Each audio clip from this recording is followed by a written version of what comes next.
What is going on, guys? Chris here from Adamantium Productions, and today I'm going to be talking about the most affordable lens you can get for ultra wide shots. And that is the Canon 16-35 f2.8. This is the Mark II version. This is the older version, and that's exactly why I'm going to be recommending it. The price of this lens has dropped down so much over the past few years, and the quality of the lens has not changed at all. This is still an L series glass, which means it's Canon's top of the line. And when I pair it with my Canon EOS R, it grants me some beautiful images. The f2.8 aperture with the full frame sensor gives me extremely blurry backgrounds, and it makes it great in low light. Now, I was a little skeptical when it came to this lens. I was considering getting the 17-40 because that is literally a third of the price of this lens.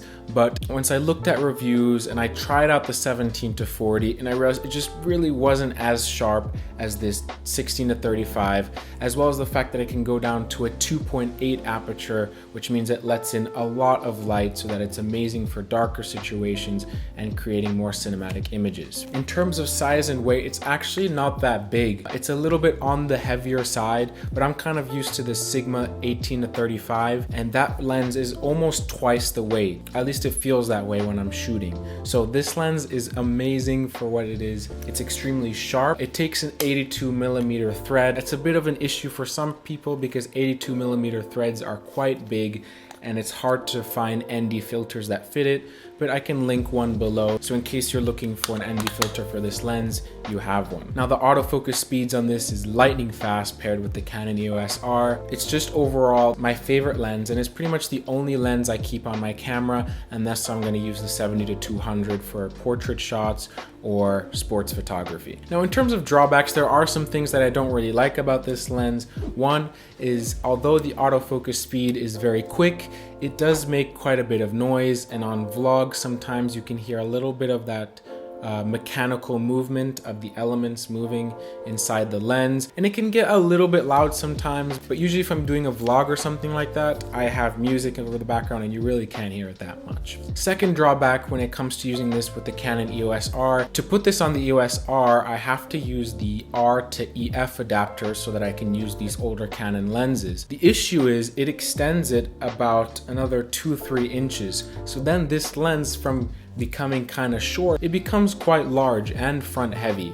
And to counter that, what I did is I purchased the EOS R battery grip just to make the body balance out more with the front element. Now really the strong suit of this lens, I believe, is its versatility.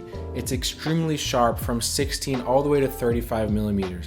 So I can be vlogging at 16mm, and if I need to take some more portrait photography or any kind of photography really, I can bring it to 35mm, and it's extremely sharp. It's a constant aperture all the way through, which means that as you zoom in, it does not get any darker.